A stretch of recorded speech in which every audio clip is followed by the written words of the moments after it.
From the St. Louis Public Radio Newsroom, this is The Gateway. It's Wednesday, November 20th. I'm Jonathan Ahl, in for Abby Larico. The Green Party in Missouri just barely missed the threshold of votes needed to guarantee them a place on the ballot in the next two elections. It feels very defeating, pointless to run in Missouri. A look at why it's so difficult for third parties in Missouri and how that probably won't change. That's coming up on The Gateway. A global chemical company is expanding its local presence with a new $574 million manufacturing plant along the North St. Louis riverfront. St. Louis Public Radio's Eric Schmid reports on ICL's facility that will make a key component for batteries. The new plant will make lithium iron phosphate at a commercial scale, adding 153 high-paying jobs to the region. The proposal went before St. Louis's Planned Industrial Expansion Authority Board Tuesday, which approved real and personal property tax abatements for the project. Phil Brown is president of ICL's Phosphate and Food Division. He says the company had planned to build the facility in South St. Louis, but realized that site wasn't ideal. From a space perspective and also the geotechnical characteristics of the underlying land as well was not very suitable to a large industrial development. Brown says the company will still have a pilot plant and innovation center in South City.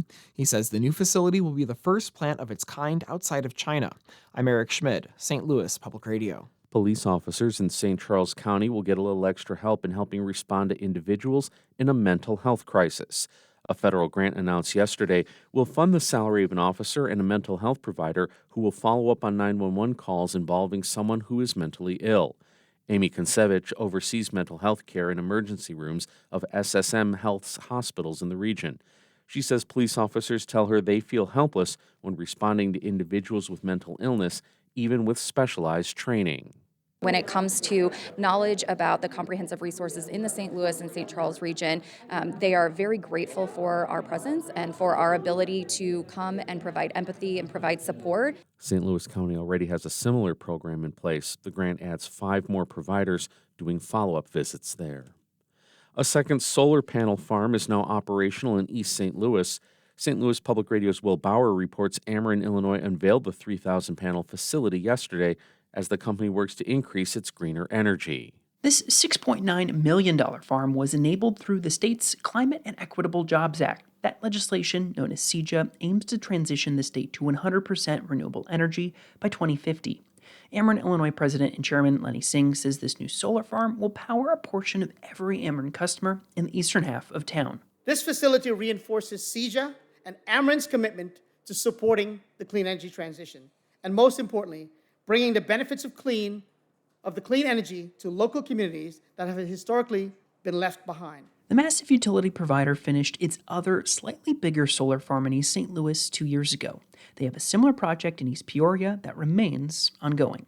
In East St. Louis, I'm Will Bauer, St. Louis Public Radio. Illinois nursing homes that aren't meeting the state's minimum staffing levels will have to pay fines starting next year. The fine amount will depend on the daily cost of wages and benefits for missing staff hours. Donna Kruder is a nurse on the dementia floor at Pavilion of South Shore in Chicago. She says understaffing has been and continues to be a major problem. I work with 38 patients and I'm the only nurse on the floor. That's not right. 7 to 3 shift, 3 to 11 shift, and 11 to 7 only have one nurse. State law requires a minimum staffing ratio of around 4 hours per resident per day. In 2022, Governor J.B. Pritzker signed into law a $700 million boost for nursing homes that increase their staffing levels. A study from the University of Georgia examines the distance between crisis pregnancy centers and abortion providers in Illinois. Mawa Iqbal reports. Crisis pregnancy centers are often Christian-based nonprofits that offer services like ultrasounds and STI testing, but not abortion. Public health professor Andrea Schwarzendruber led the study. She says the study shows the need for clear messaging on what CPCs offer. The entire state may benefit from more awareness about what the centers are, what their goals are, that they pose risk, that they don't adhere to medical and ethical practice standards. The study found the state's median distance between a CPC and an abortion provider was about 2 miles. I'm Mawa Iqbal.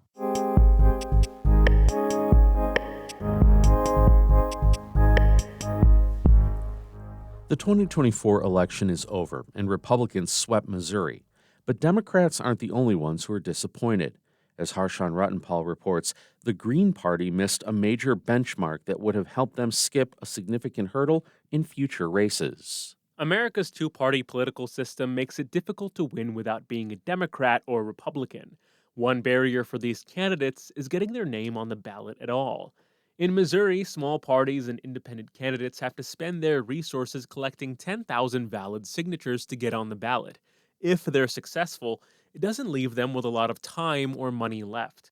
The whole petitioning process really drains you, and then you have to have something left over to campaign with. That's Danielle Elliott, the Missouri Green Party's candidate for lieutenant governor.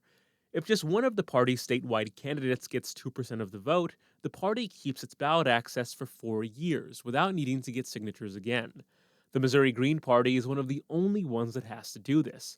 Even with the state's Republican foothold, Democrats always easily exceed 2%, and even libertarians have had consistent ballot access for decades. So in this year's election, the Green Party was hoping for a modest 2%. Elliott got 1.995%. It feels very defeating, pointless to run in Missouri. I don't want to sound negative, but I don't know that I will do a state election again. Les Hahn is a local member of the Green Party. He single-handedly collected around 1,000 signatures and says most of the pushback he receives is from Democrats. People would refuse to sign because they felt like we were stealing votes from the Democrats. And as we know from the election outcome, that didn't happen. There are reforms that could reduce the spoiler effect and make elections fairer.